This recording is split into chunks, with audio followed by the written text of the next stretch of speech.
rappelez de ça? Oui. La cocotte. Hein? Je vais faire un petit résumé parce que ce matin, on va continuer sur la lancée de la semaine passée. Là, on va voir la suite de la vie de Pierre. Qu'est-ce que... C'est important. Si on s'arrêtait à ce qu'on est arrivé aujourd'hui, on finirait avec un Pierre brisé, puis ça finit là. Mais on va voir qu'est-ce que Jésus va faire avec un Pierre brisé. Et la semaine dernière, je vous ai montré des cocottes de pain gris. Et je vous ai montré que le pain gris, c'est un arbre qui est spécial. Dans la forêt boréale, c'est une forêt qui a besoin de brûler régulièrement pour être en santé. Et le pain gris, il y a une adaptation vraiment spéciale à cet environnement-là de feu. C'est que les cocottes sont fermées, dures comme de la roche. Ils ne peuvent pas s'ouvrir. Ils vont rester accrochés après la branche solide pendant des années, incapables de libérer leurs graines. Jusqu'au jour où il y a un feu de forêt qui passe et qui brûle le pain gris. La chaleur vient chauffer la lignine à l'intérieur des écailles de la cocotte. Et si vous le voyez sur l'image, celle de gauche est fermée et celle de droite, elle a passé au feu. Je l'ai brûlée avec une torche. Et elle s'ouvre et libère ses graines. Les pains gris, c'est une espèce colonisatrice. Et les petits pains gris, des graines qui poussent, vont s'installer dans la cendre de l'ancienne forêt. Ils vont s'installer au soleil. Toute la compétition, toute la cochonnerie qui était là, elle a brûlé. Et ils vont former la nouvelle forêt qui va pousser à la place de l'ancienne. Et c'est une belle illustration pour nos vies. La semaine passée, on a vu un Pierre à qui on pouvait beaucoup s'identifier, qui était fermé comme une cocotte de pain gris. Il était tellement fermé que sans s'en apercevoir, il pensait qu'il suivait le plan du Messie, mais il essayait de faire au Messie son propre plan. Quand Jésus dérogeait de son plan, il s'astinait avec Jésus. Ça prend de l'audace, hein? Passer au feu, pour nous, c'est un désastre. Parce que quand tout brûle, quand notre vie brûle, on perd tout ce qu'on a accumulé à travers les années. On perd notre bagage. Et on croit que c'est un drame. Mais pour Dieu, passer au feu, c'est une opportunité. C'est une opportunité de nous faire recommencer à neuf, purifier de tous les fardeaux, les fausses pensées, les fausses théologies, les idées préconçues qu'on s'est faites.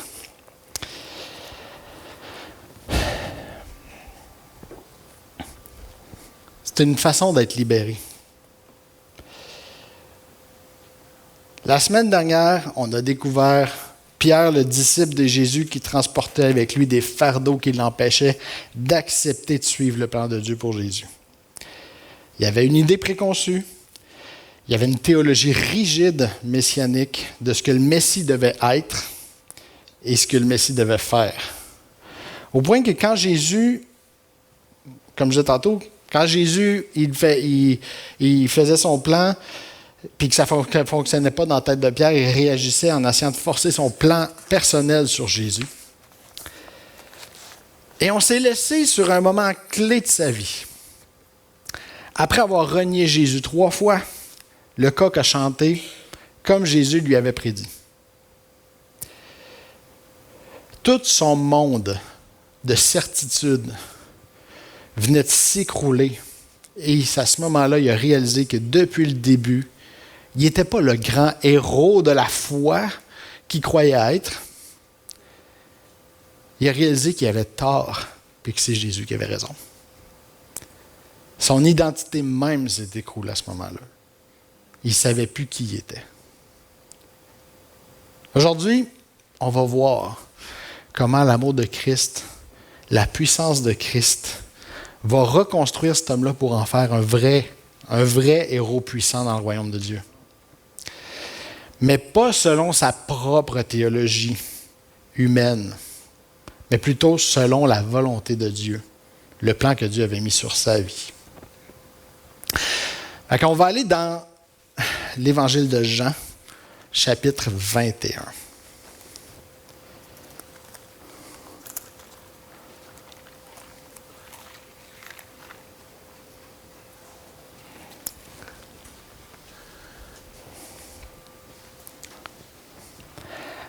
Après cela, Jésus se montra encore aux disciples sur les bords de la mer Tibériade. Et voici de quelle manière il se montra.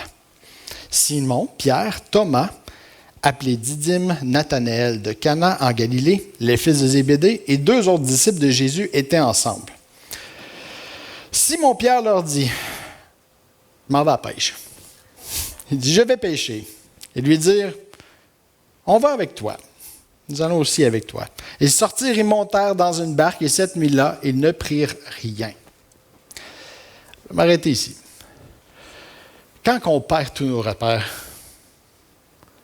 naturellement, qu'est-ce qu'on fait? On retourne à ce qu'on connaît. Dans la tête de Pierre, les disciples, l'aventure était terminée. Leurs espoirs étaient déçus. Ah, Jésus était ressuscité. Jésus, il l'avait déjà rencontré à ce moment-là. Là. Jésus, il avait déjà vu Jésus ressuscité. Mais il ne savait plus. Il pensait que c'était fini. Là. Il y a eu la mort, la résurrection. Fini. Jésus est là, puis nous, on retourne à la pêche. Le matin étant venu, Jésus se trouva sur le rivage. Mais les disciples ne savaient pas que c'était Jésus. Jésus leur dit, « Enfants, n'avez-vous rien à manger? » Ils répondirent non. Il leur dit, « Jetez le filet du côté droit de la barque et vous trouverez. » Ils le jetèrent donc et ils ne pouvaient plus le retirer à cause de la grande quantité de poissons. Alors le disciple que Jésus aimait dit à Pierre, « C'est le Seigneur! » Et Simon-Pierre, dès qu'il eut entendu que c'était le Seigneur, mit ce vêtement et sa ceinture, car il était nu, et se jeta dans la mer. Il me semble que c'est à l'envers. D'habitude, on se déshabille, puis se jeter dans l'eau. Lui, il s'est habillé, puis se jeter dans l'eau. Les autres disciples vinrent avec la barque, tirant le filet plein de poissons, car ils n'étaient éloignés de terre que d'environ 200 coudées. Lorsqu'ils furent descendus à terre, ils virent là des charbons allumés, du poisson dessus et du pain. Jésus leur dit, « Apportez des poissons que vous venez de prendre. » Simon-Pierre monta dans la barque et tira à terre le filet plein de 153 grands poissons. Quoi qu'il en ait tant, le filet ne se rompit point. Jésus leur dit, « Venez, mangez. » Et aucun des disciples n'osa lui demander, « Qui es-tu? » sachant que c'était le Seigneur. Jésus s'approcha, prit le pain et leur en donna. Il fit de même du poisson. C'était déjà la 3e fois que Jésus se montrait à ses disciples depuis qu'il était ressuscité des morts. On se retrouve ici de retour sur le bord du lac Tibériade, sur le bord du lac de Galilée. On est à la même place où l'aventure a commencé. C'est significatif, ça. Il y a 3 ans, Jésus s'est présenté aux disciples sur le bord du lac Tibériade. Et il a fait la pêche miraculeuse avec eux autres. Et il répète le même miracle.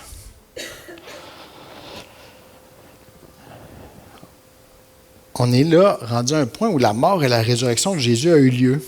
Et puis, ce n'est pas la première fois que Jésus apparaît aux disciples. Jésus refait le même miracle que la première fois, une pêche miraculeuse. Et vous rappelez-vous, c'était quoi l'appel de Jésus la première fois que Jésus a adressé à Pierre? Tu peux mettre la prochaine slide. Venez. On l'avait vu dans Matthieu. Et sur la prochaine slide. Okay. Suivez-moi et je vous ferai pêcheurs d'hommes. La première fois, l'appel était explicite. Jésus le dit. Cette fois, Jésus répète son appel, mais elle est implicite. en refaisant le même miracle, en refaisant la même scène, Jésus est en train de dire, l'aventure n'est pas finie. Vous êtes encore appelés. Vous êtes retournés à la pêche. Mais je ne vous ai pas appelé à pêcher des poissons, là. Je vous ai appelé à pêcher à être des pêcheurs d'hommes. Et la moisson va être grande. Il va en avoir du poisson.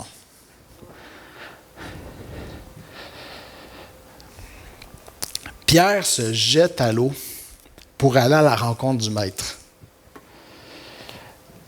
La première fois, le Pierre qui a suivi Jésus, vous vous rappelez, c'était un Pierre orgueilleux qui se croyait méritant.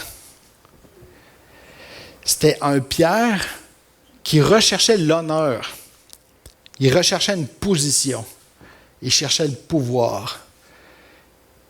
Et il suivait le Maître, parce qu'on se rappelle que Jésus avait été baptisé 40 jours avant, puis très probablement les disciples étaient au courant que Dieu lui-même avait dit que c'était le Messie. Donc là, il suivait le Messie pour pouvoir devenir le premier ministre, pour pouvoir devenir le number 2 dans le royaume de Dieu.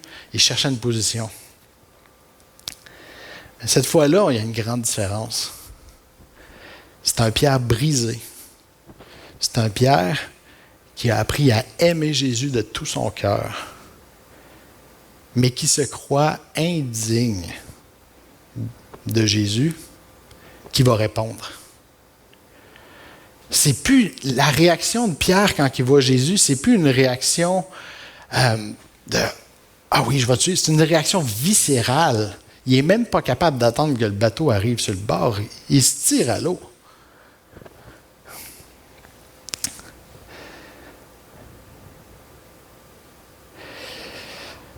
Il a passé au feu. Son orgueil religieux a brûlé. Il est enfin prêt à porter du fruit. On va continuer, versets 15 à 17.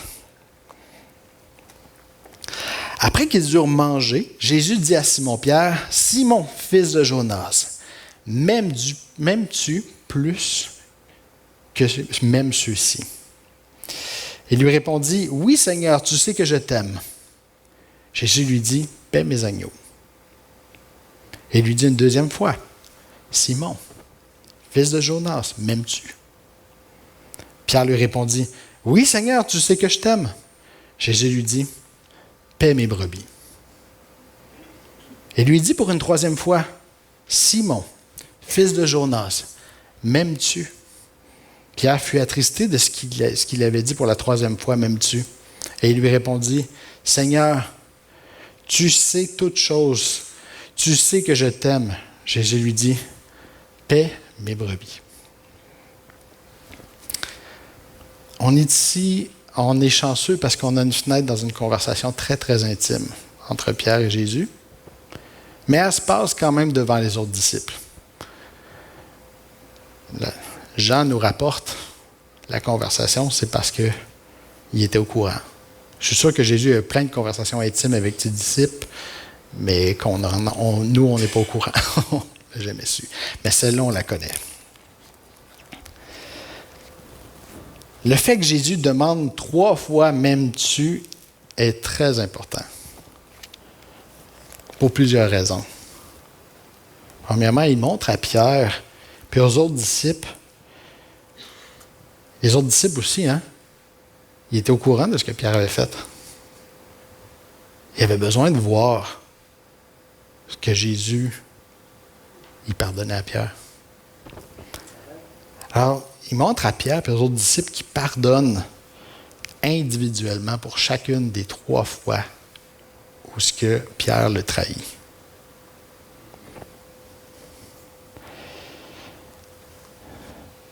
Et il répète son appel 3 fois pour montrer que aucune des erreurs que Pierre a faites le disqualifie de son appel de paître les brebis.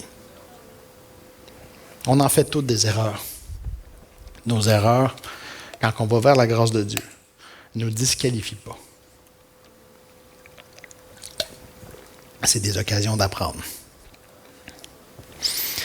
La deuxième raison pourquoi Jésus répète 3 fois, c'est que la répétition met l'emphase sur un point très important que Jésus veut faire.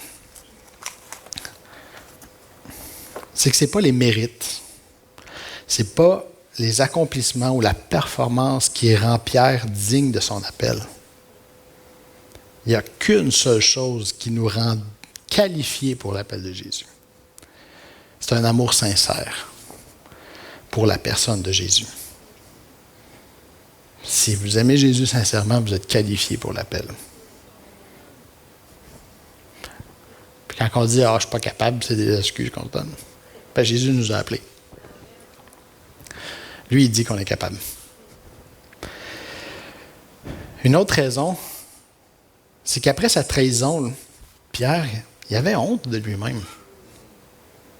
Il doutait de sa sincérité dans son engagement envers Jésus. Il se dit, il n'osait plus avancer en se disant d'un coup que je flanche encore puis que je trahisse encore Jésus. Pierre avait besoin d'entendre de sa propre bouche qu'il aimait Jésus. Il avait besoin de le dire. Vous savez, il y a une grande puissance dans le fait de dire la vérité. Même si on est tout seul, de déclarer la vérité, c'est comme si on se disait à notre propre cerveau, on dit à nos doutes, qu'est-ce qu'ils ont besoin d'entendre. Et il avait besoin de voir Jésus accepter son amour.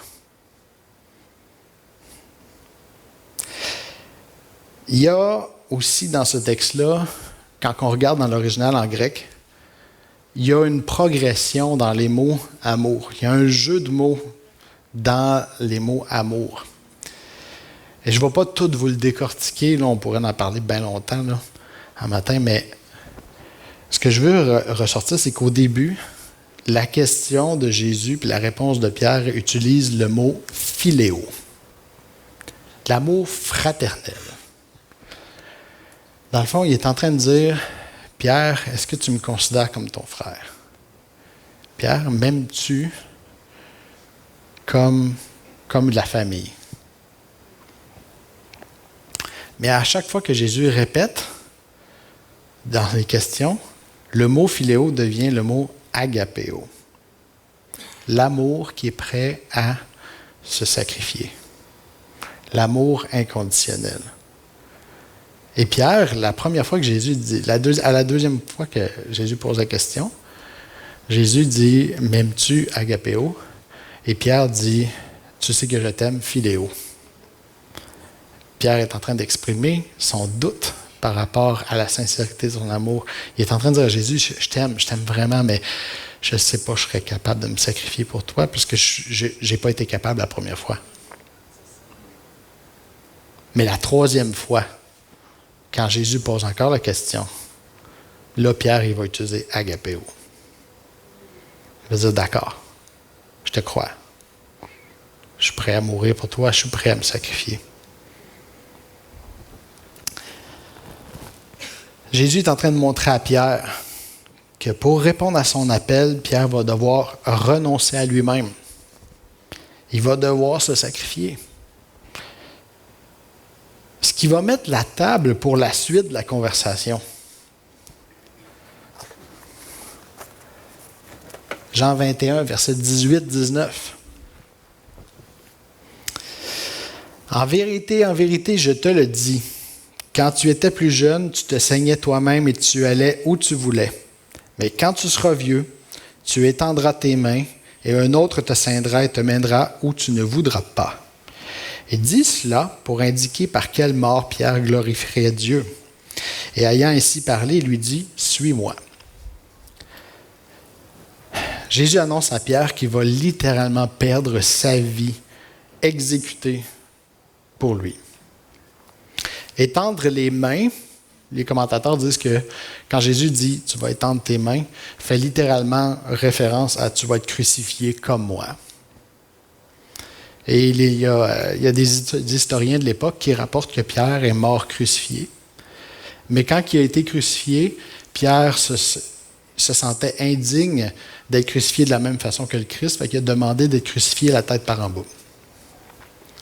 Mais Pierre est mort de la même façon qu'un Messie. Il est mort de la façon que Jésus l'avait annoncé. Il dit, tu n'as plus rien à perdre parce que tu vas mourir pour moi. Ta vie m'appartient.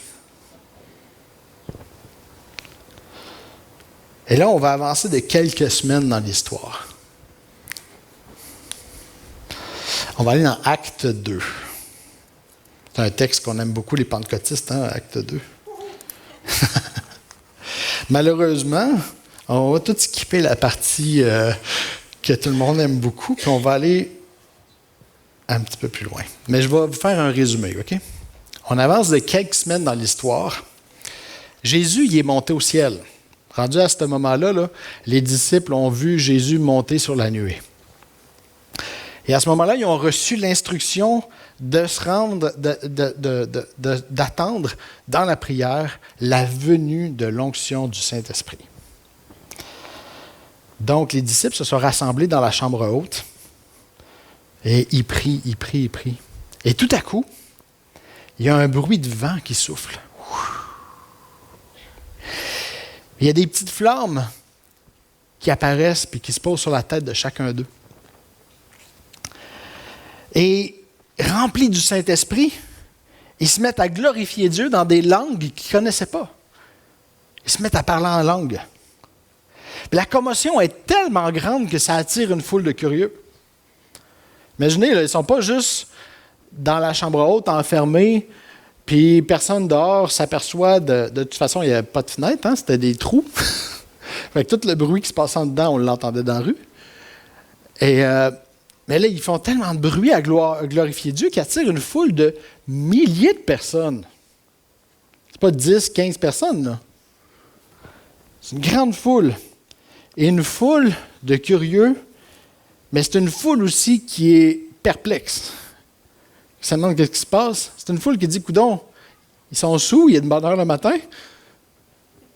Alors, c'est à ce moment-là qu'on arrive au verset 14. Pierre prend la parole. Alors Pierre se présenta avec les 11, éleva la voix et leur parla en ces termes. « Hommes juifs, vous tous qui séjournez à Jérusalem, sachez ceci et prêtez l'oreille à mes paroles. Ces gens ne sont pas ivres, comme vous le supposez, car c'est la 3e heure du jour. » Et Pierre part dans une prédication puissante. Et le même Pierre qui seulement 3 mois avant contredisait Jésus, qui frustré coupait l'oreille d'un serviteur du sacrificateur, qui apeuré reniait Jésus pour sauver sa vie, même s'il avait juré qu'il était capable de mourir pour Jésus. Le même Pierre, rempli du Saint-Esprit, puis solidifié par une nouvelle identité en Christ, qui repose plus sur sa performance, mais qui repose sur un amour pour Jésus. Ce Pierre-là prend la parole devant une foule incrédule. Il prêche le Christ. Il prêche sa mort, sa résurrection. Et en conséquence, c'est 3000 personnes qui vont donner leur vie à Jésus cette journée-là. C'était la première église. On le voit dans le texte suivant. Tu peux avancer. Pierre finit son message. « Que toute la parole d'Israël sache donc avec certitude que Dieu a fait Seigneur et Christ, c'est Jésus que vous avez crucifié. » Après avoir entendu ce discours, ils eurent le cœur vivement touché. Ils dirent à Pierre et aux autres apôtres, « Hommes, frères, que ferons-nous? » Pierre leur dit, « Repentez-vous et chacun de vous soit baptisé au nom de Jésus, Christ, pour le pardon de vos péchés, et vous recevrez le don du Saint-Esprit. » Car la promesse est pour vous, pour vos enfants et pour tous ceux qui sont au loin, en aussi grand nombre que le Seigneur notre Dieu les appellera. Hein? Tous ceux qui sont au loin, c'est nous ça. Et par plusieurs autres paroles, il les conjurait, les exhortait, disant, « Sauvez-vous de cette génération perverse. » Ceux qui acceptèrent sa parole furent baptisés, et en ce jour-là, le nombre de disciples augmenta d'environ 3000 âmes. Qui aimerait ça? Avoir 3000 nouvelles âmes avec une prédication. Réalisez-vous que la prophétie de Jésus, qui est tellement controversée, j'en ai parlé la semaine passée, que l'Église catholique utilise pour pouvoir dire que Pierre est le premier pape, là. Mais la prophétie de Jésus, où il dit, tu es Pierre, Pétros, et sur cette pierre, Pétra, je fonderai mon Église. Je fonderai mon ecclésia, mon groupe de disciples, mon assemblée. Elle vient de se réaliser. Puis ça n'en est probablement même pas perçu. La cocotte brûlée, elle vient de libérer ses graines. Elle est enfin fertile. Et d'une seule cocotte brûlée va naître une nouvelle forêt de 3000 âmes. Et plus par la suite. Dans les cendres de l'ancienne, la nouvelle alliance, le peuple de la nouvelle alliance germe dans les cendres de l'ancienne alliance. Toutes choses sont nouvelles. La nouvelle vie que Christ nous appelle à vivre va germer dans les cendres de l'ancienne.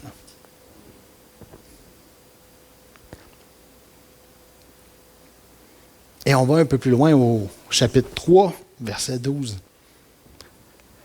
Pierre, voyant cela, dit au peuple, « Hommes israélites, pourquoi vous étonnez-vous de cela? Pourquoi avez-vous les regards fixés sur nous, comme si c'était par notre propre puissance ou notre propre piété que nous eussions fait marcher cet homme? » Je vous mets en contexte. Pierre et Jean se rendent au temple et il y a un homme boiteux sur le bord de la porte. Ils vont le voir et ils disent « Lève-toi et marche. » Et l'homme boiteux se lève, il est guéri. Il vient de faire un miracle exactement comme Jésus l'aurait fait. Et Jésus l'avait prédit, ça. Hein? Il avait dit « Vous allez faire les mêmes œuvres que je fais et même de plus grandes. » Mais remarquez le changement d'attitude de Pierre par rapport à avant la crucifixion.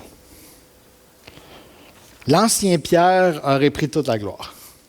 L'ancien Pierre en aurait profité pour en faire une marche pour s'élever. Je viens de faire un miracle. Ça prouve que je suis le plus grand des disciples. Ça prouve que c'est moi qui vais être à la droite de Jésus là, quand il va régner. Mais le nouveau Pierre, qu'est-ce qu'il fait? Il donne toute gloire à Jésus. Il s'efface de l'équation.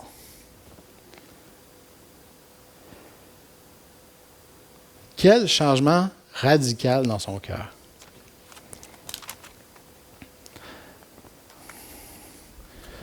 Vous savez, on aime beaucoup les pentecôtistes, quand on parle de la prédication de Pierre et des 3000 âmes, on fait souvent le lien avec le baptême du Saint-Esprit. Et c'est vrai, Pierre a prêché avec la puissance du Saint-Esprit, il venait de recevoir le baptême du Saint-Esprit. Mais vous savez, la puissance sans la grâce, ça fait juste détruire. La puissance sans la grâce, c'est vide. Pourquoi Pierre a eu une prédication aussi efficace et pourquoi son attitude a autant changé? C'est qu'avant de recevoir la puissance, Jésus a transformé son cœur. Et la puissance est venue dans le terreau fertile d'un cœur transformé. Et la combinaison des deux, il a exprimé la grâce avec la puissance du Saint-Esprit, a porté des fruits. Qu'on puisse, premièrement, chercher la grâce de Dieu dans nos vies. Chercher à être transformés. À chercher à être des chrétiens matures, solides, malléables pour le Seigneur. Et quand le Saint-Esprit va mettre sa puissance, ça va faire un impact. Ça ne sera pas un airain qui résonne.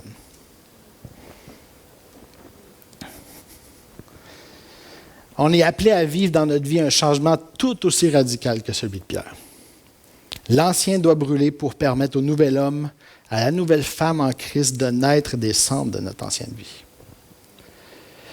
Et vous savez quoi? Tout comme la forêt boréale, le cycle de brûler et de recommencer doit parfois se produire plusieurs fois dans notre vie. On a tendance à penser que j'ai eu ma conversion, j'ai été baptisé dans le Saint-Esprit, done deal. C'est fait. Maintenant, je suis réglé pour le reste de ma vie. Le problème, c'est que la nature humaine est ce qu'elle est. Et je ne suis pas en train de dire qu'il faut se convertir plusieurs fois, là. Ou je ne suis pas en train de parler de perte de salut non plus. On ne va pas monter dans les rideaux. Je suis en train de dire que la nature humaine étant ce qu'elle est, on accumule des cochonneries en avançant. Hein? Qui a déjà déménagé de sa maison au début de sa vie de couple, puis après ça, qui a déménagé 25 ans après avoir été dans la même maison? On accumule-tu de la cochonnerie en 25 ans? On accumule de la cochonnerie dans notre vie. On accumule de la religiosité. On accumule de l'amour pour nos traditions. On accumule des idoles qui nous détournent de l'adoration qui devrait aller à Dieu. L'argent, la carrière, le prestige, la position. Mais quand ces choses-là viennent tellement lourdes qui nous empêchent d'avancer avec Christ, le Seigneur n'a pas d'autre choix que de mettre le feu. Puis on perd tout pour pouvoir tout gagner. Je demandais à la pasteur si vous venez venir un chant sur ton cœur. Là. Je ne t'ai pas averti à l'avance, désolé. Peut-être attaché à la croix. Ouais. Okay. Alors ce matin, mon message était court. Alors que la musique joue, je vais vous inviter à laisser le Saint-Esprit parler. Je ne sais pas où ce que vous en êtes avec Dieu. Ça va venir, mais on ne se connaît pas beaucoup personnellement encore, toutes nous autres là. Mais une chose est certaine, c'est que Jésus nous appelle tous à lui. Constamment. Il renouvelle constamment son appel dans nos vies. Et je veux faire un appel spécial.